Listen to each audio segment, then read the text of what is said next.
मालदेव, हम जो किए हैं लाल महल और अपने परिवार को बचाने के लिए किए हैं। मालदेव, इस समय ये सच बाहर आना बहुत जरूरी था। हम मानते हैं तरीका गलत था, लेकिन क्या करें? इस बात हमसे आसान काम तो नहीं करवाती ना। कितनी आसानी से खुद को जस्टिफाई कर देती हो तुम। तुरंत सही होने का सर्टिफिकेट बन गया। वाह शत्रुपा, वाह। इतना छल कर कैसे लेती हो तुम?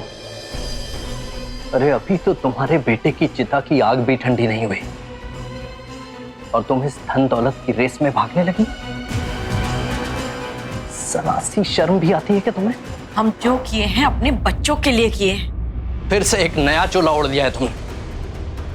तो अपनी दौलत और ताकत की भूख को बच्चों का नाम मत दो शत्रुपा। हमारा सिर्फ एक ही बच्चा था, वात्सल्य,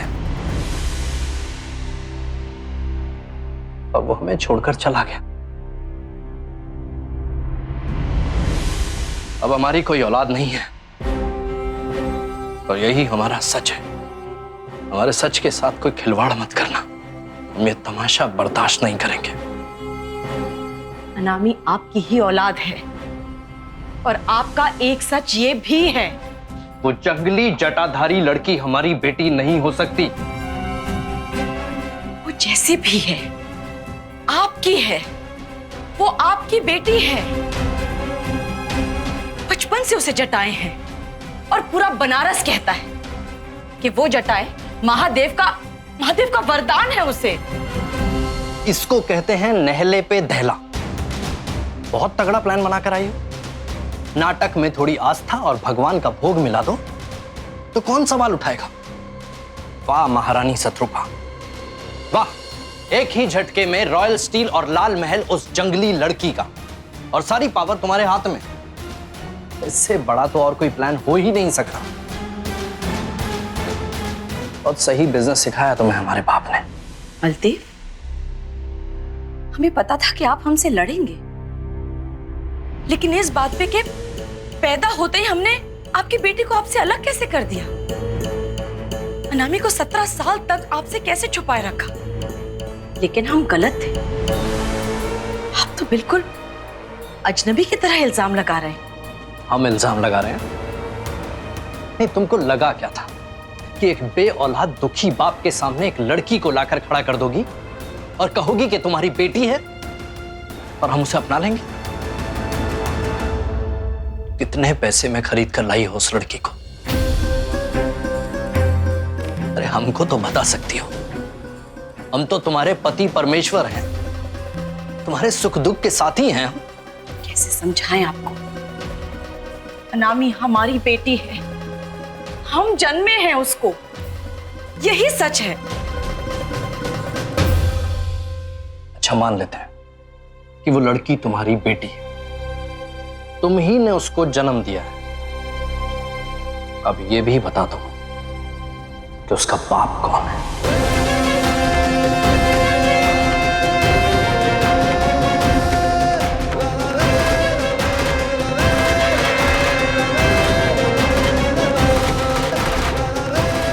अगर हमारी अय्याशियों का नतीजा नरोत्तम है तो तुम्हारी अय्याशियों का नतीजा उस अनामी को मान लें हम।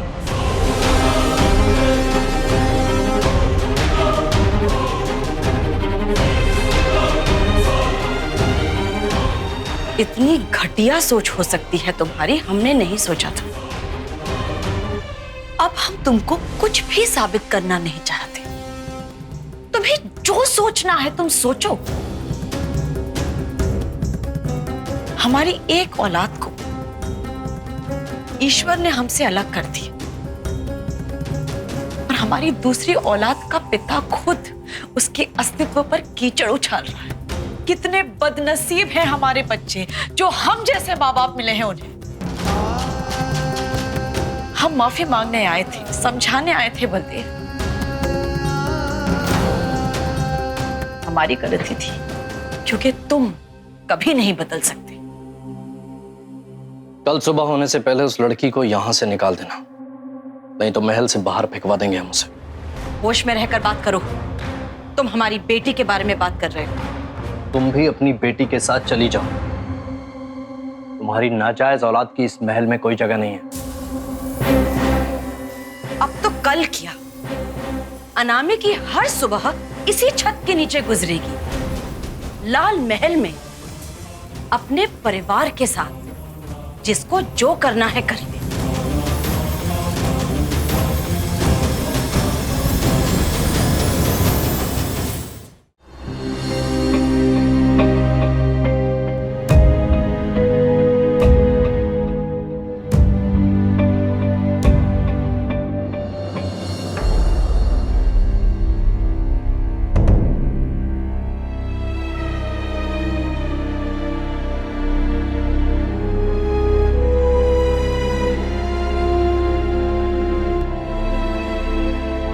हमने आपको कितनी बार कहा था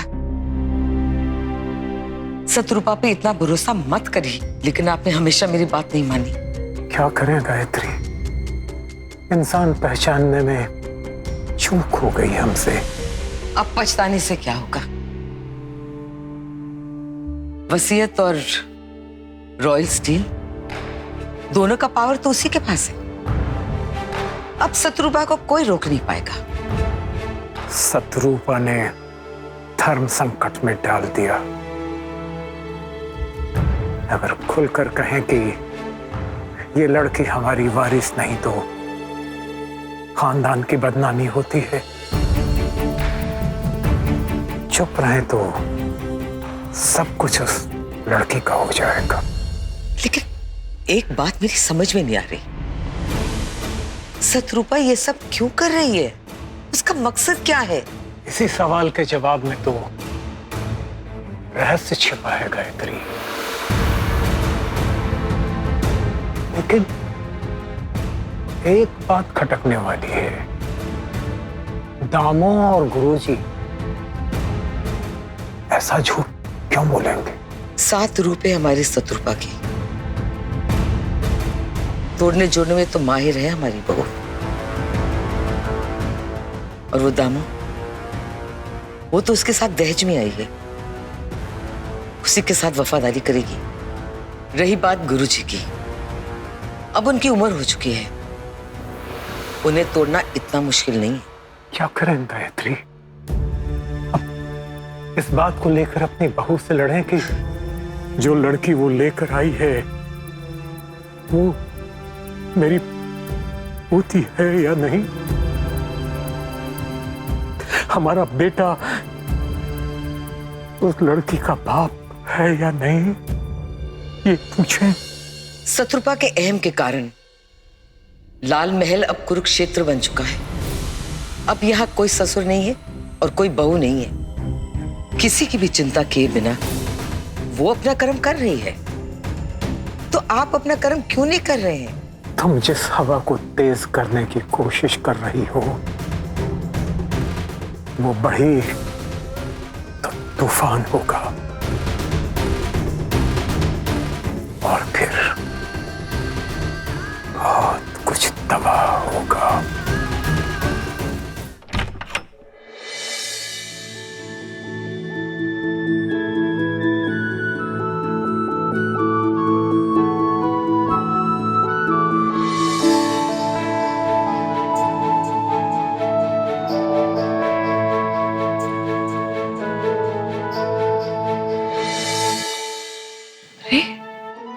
अरे अरे क्या है? अरे हम क्या प्रसादी बांट रहे जो हमारे सामने खड़ी हो? काहे आगे पीछे घूम रही हो तब से? आपके सामने खड़ा रहना हमारी ड्यूटी है। अच्छा, अब समझ गए। तुमको कलेक्टर बना के हमारे पीछे लगाया है। देखो, हम छुप के भागने वालों में से नहीं। जो भी करेंगे डंके की चोट पे करेंगे। जाके बोल दो उनसे।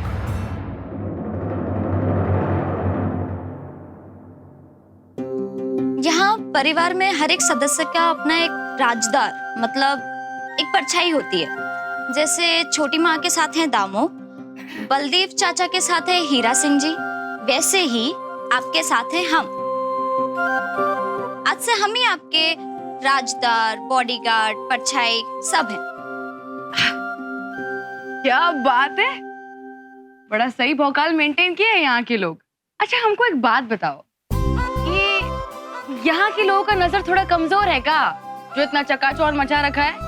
ज्यादा लाइट में चेहरा ज्यादा गोरा दिखता है, इसलिए इतने सारे बल्ब लगे हुए हैं। बाहर सब यही बोलते हैं। बहुत खर्चा किया है इस तामझाम में। इस घर में तो पूरा जिला आके रह ले। लेकिन यहाँ तो सिर्फ 9 ही लोग रहते हैं। कौन कौन? बड़ी माँ और बड़े बाबा।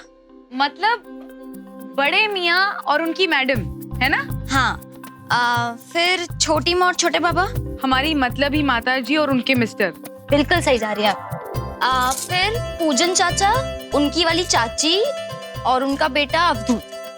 मतलब लंच के साथ पापड़, अचार और बटर मिल्क फ्री। बिल्कुल सही जा रही हैं आप। इतनी ही जनता है या फिर और भी कोई छुट्टा पैसा है? मेन तो इतना ही है, बाकी सब एरा गैरा नत्थू खैरा है। अब से यही आपका कमरा है। यहाँ आपको कुछ चाहिए होगा, आप हमको झटाक से बोलिएगा और हम फटाक से उसको आपके सामने हाजिर कर देंगे। एनीथिंग। एनीथिंग? हाँ, एनीथिंग मतलब एनीथिंग। ठीक है तो फिर झटाक से जाओ और फटाक से 2 किलो धूप और 1 ग्लास खुली हवा लेकर आओ। जाओ। जी ये तो बड़ी भारी डिमांड कर ली आपने, ये हम कैसे लाएंगे?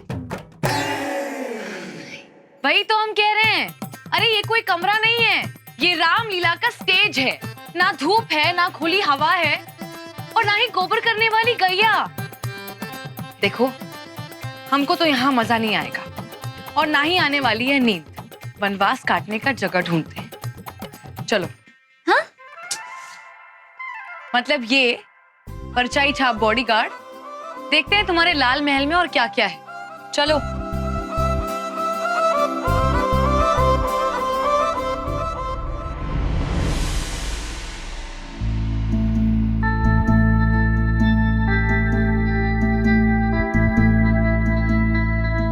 एक बाप को पता भी नहीं कि उसकी एक बेटी भी है।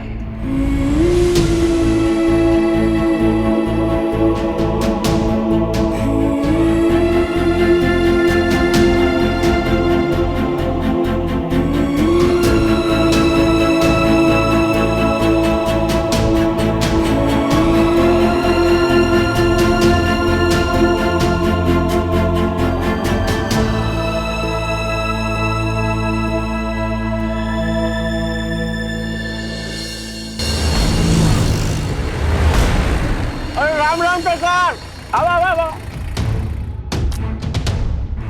राम सरकार। क्या खबर है?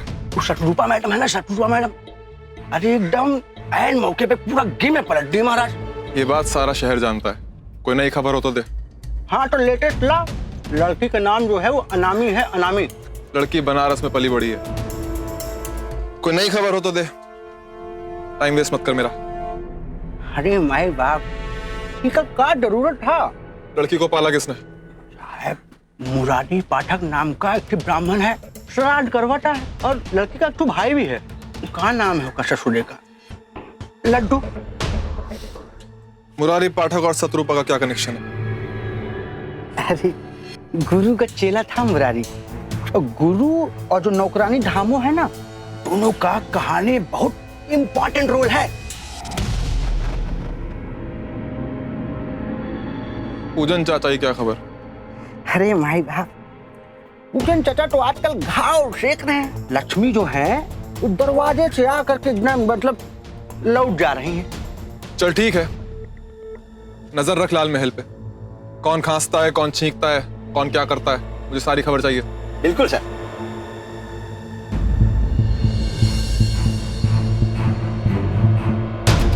ये तो अरे नरोत्तम है साहब, अरे वो हमारे मीठे पान की तरह ना मीठा लौंडा है।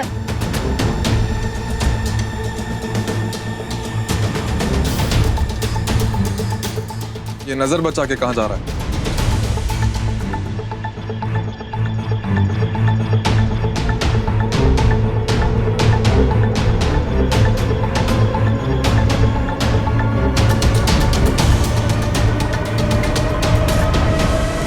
लेट्स गो इला।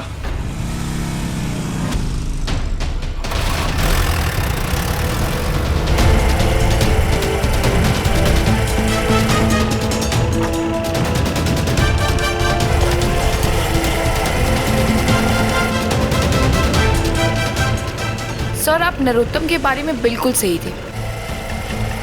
ये लाल महल में जो दिखता है वो होता नहीं है और जो होता है वो दिखता नहीं है। देखिए ये नरोत्तम अचानक छुई मुई से चीता बन गया है। इसकी भी शक्ल पे जो लिखा हुआ था ये वो तो बिल्कुल भी नहीं है।